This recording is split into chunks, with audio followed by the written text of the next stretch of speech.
So in today's lesson we're looking at the knit stitch, which makes up the majority of all of knitting. So what we need is the stitches we cast on in lesson 2. We had 20 stitches, and today I'm going to show you how to knit into those stitches that we initially cast on.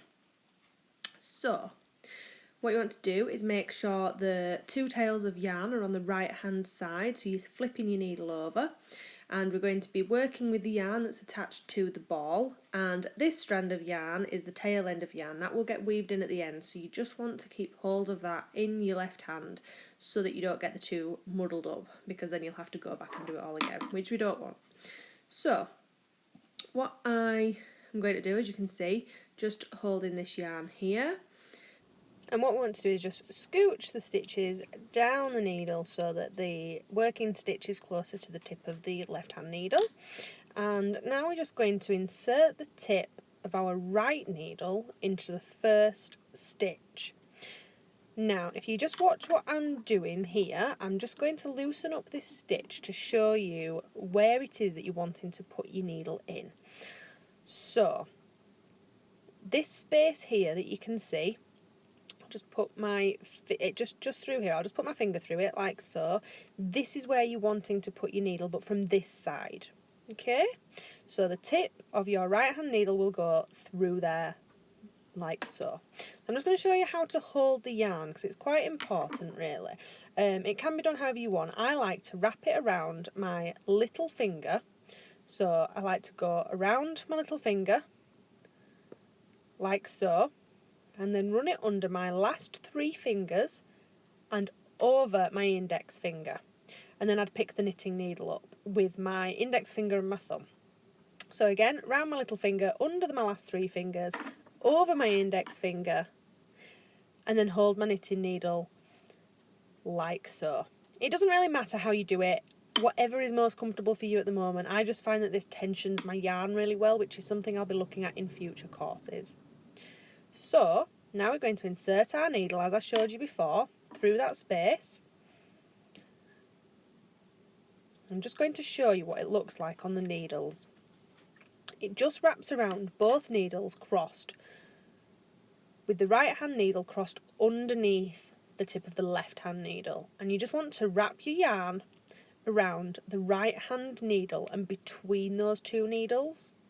What you can do is anchor the tip of your right hand needle with your finger, and you're going to scoop up that yarn that you've just wrapped around and pull it through the stitch.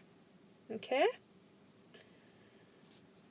So, now what you want to do, that loop you've just made, you just want to drop that off of the left hand needle, and you'll notice that you've got 1 stitch on your right hand needle.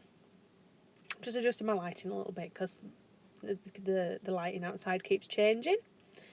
So now what we're going to do is do that again. So we can scooch the stitches forward a little bit and go through the exact same space that we went through in the first stitch. So we're going to take the tip of that right hand needle through that space. So if you look from this side, you can see there's 2 legs to the stitch, and you're going through that gap in the middle. So you're going to go in with the tip of your right hand needle, and the yarn will be wrapped around both, and you want to wrap your working yarn around the tip of the right hand needle between the 2 crossed needles. It all sounds very complicated when you explain it, but it's not really. It's just watching how you do it. So you just want to pull that stitch through the loop and then drop the loop off of the left hand needle onto the right hand needle, and now you've got 2 stitches there. So we're just going to knit the 3rd stitch exactly the same way as we've done so far. So we're just going to insert the tip of the right hand needle as before, scooch the stitches forward, insert the tip of the right hand needle as before into that stitch.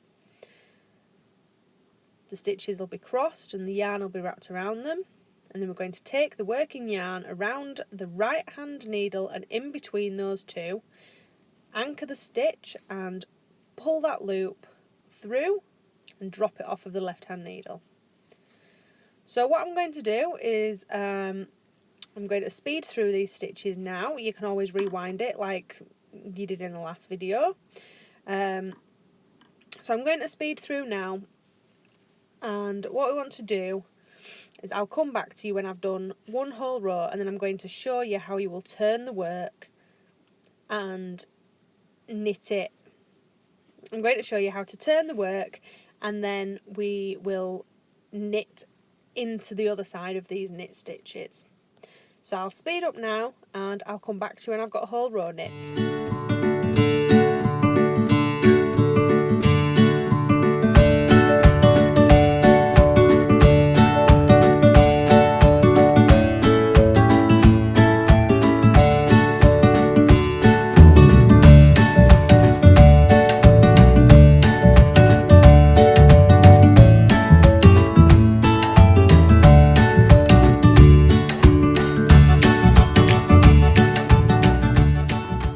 So now I've finished knitting all 20 stitches. I've got one whole row knit, and if we just look at these a little bit closer, you can see that it looks like you've got lots of little V shapes with a strand of yarn coming out of the top of them. That's how it's supposed to look, and that will be the right side of the knitting. So what we'll then do is turn this work around and have a look at the other side, and you will see that there's lots of little bumps on those stitches. So it does look different one side to the other at the moment. It will look the same both sides once we've worked through a few more rows, but we'll see that as we go forward. So what I'm going to do now is show you how to knit into this first stitch, because it does look a little bit different. As you can see, there's quite a loose loop around this strand of yarn. So this loose loop, it doesn't matter, it will tighten up as you continue knitting. You just knit into this first stitch exactly the same way as you did into all the other stitches, just ignoring that loose loop.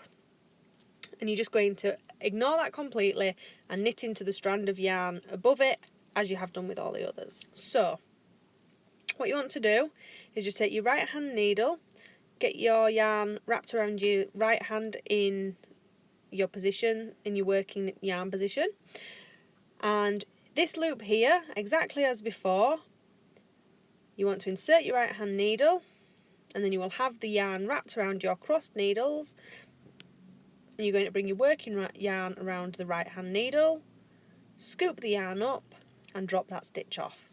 Insert your needle, wrap the yarn around, scoop that yarn up and pull it through the gap, and drop the stitch off onto your right hand needle. And what we're going to do is just continue this process exactly as before, and we're going to repeat this 4 times. So we're going to have 4 rows of knitting. So what I'll do, like before, I will speed through this and I will come back to you when I've finished all 4 rows to show you what that looks like.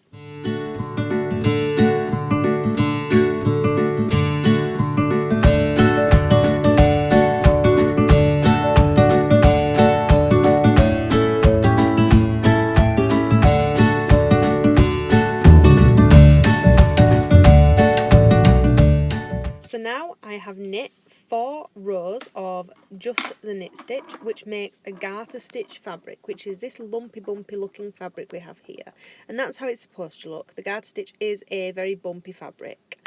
In the next lesson, what we're going to focus on learning is the purl stitch, and when you knit and purl stitch on alternate rows, you create a stocking stitch fabric, which is a much smoother fabric. So if you go away and knit 4 rows and then come back in 2 days, we'll do the purl stitch.